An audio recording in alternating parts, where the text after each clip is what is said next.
All right, let's talk about one of my top five favorite films. Oh, yeah. You can see the case up here. You can see my Hawaiian shirt. It's Baz Luhrmann's Romeo plus Juliet. I feel like it doesn't need any lead in on the story. Everyone knows the story of Romeo and Juliet. Real quick rundown, if you haven't read it, seen anything, or watched like a even a love story episode on like a cartoon series, but basically these two houses are quarreling, and the offspring of each house like fall in love with each other. They can't be in love, so they try to be, and things go wrong. You know, it's your typical. Honestly, it's your typical teen romance because it was. That's what it was.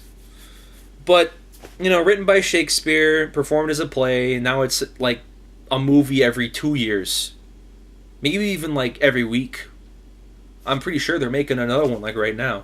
I don't have a watch on. I just did that for dramatic effect. I don't know why I did that, but yeah, let's talk about this.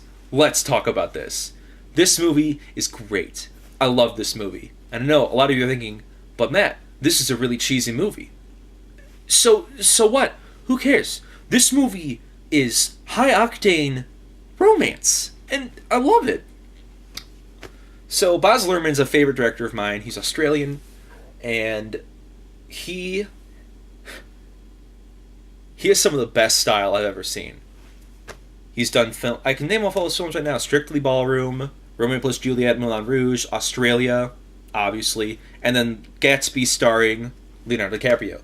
This movie stars Leonardo DiCaprio and Claire Danes. Leonardo DiCaprio plays Romeo, Claire Danes plays Juliet. Interesting thing about this movie is it is shot. It's crazily shot and edited. I feel like the cinematography is beautiful. A lot of people do not agree with me on that, but a lot of my friends do because I've kind of indoctrinated them into thinking that it is. Not thinking that it is. I've just shown this movie around so many times. A lot of people don't really like this one because it's too ridiculous. I think it's great. I really do. I think it's fantastic. Like I said, interesting thing about this movie is that it is shot in modern day, but it keeps the old English vernacular.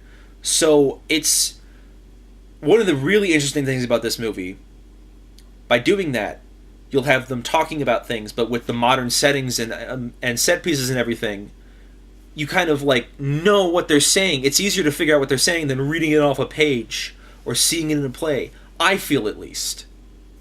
But this is also one of the first VHS tapes I bought. I watched this a ton of times. So many times. It's part of the Millennium Collection. There you go. It's another one of the 20th Century Fox collections. And it does that great thing that they all do. Look at that. I love it. There's a lot of interesting thing that this stuff does. The swords and everything are guns. The narrator at the beginning is a news program talking about their deaths. It's great. There's a lot of great moments. Not a lot's really changed. It honestly keeps all the stage directions too from the play, which is very interesting. So, yeah, I would recommend this one. But let's talk about the tape first. The tape is your standard tape. Like I already showed off, it does this fun little thing. Part of the Millennium Collections, which, as I said in my Big Trouble in Little China review, what they would do is they would do the Millennium Collection or like the 20th Century Fox Vault Collections or even like an MGM collection where they have a bunch of them, and when they'll put something on home video, they'll be like, oh, you have to get it in this collection, and it's collect them all, collectible stuff sort of thing. Your typical marketing sort of gimmick with that.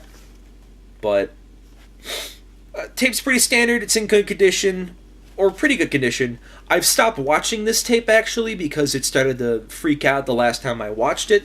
So I took it upon myself to go out and get the Blu-ray.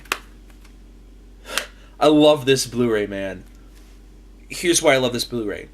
Baz Luhrmann takes the negative, updates it to Blu-ray format, frame by frame. Watching this movie is like seeing color for the first time. It's like the scene in Wizard of Oz where Dorothy steps out into Oz and everything's in color. It's that reaction with this movie. Everything is gorgeous. Absolutely phenomenal. The gas station scene with John Leguizamo has some of the most vibrant blues and yellows I've ever seen in a film. It is just fantastic to watch this. And the movie's 2 hours. Some special features on this. They have the picture-in-picture mode, like The Thing. Has commentary with Baz Luhrmann himself.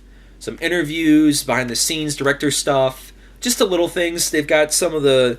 This is still in the early days of Blu-ray. The one thing I'm not huge on with this Blu-ray is the covers kind of... I'm not a big fan of it. I feel like they've got too many candles and it looks melty and waxy and cheap. I don't know what's going on with that, but I'm not the biggest fan of that. Anyway, highly recommend this movie because it is one of my absolute favorites. There you go. So, definitely check it out. Probably rate this a 10 out of 10, or at least a 9.8 out of 10, because it's phenomenal. Definitely check it out. Anyway, I will see you guys in the next vlog. Have a good one.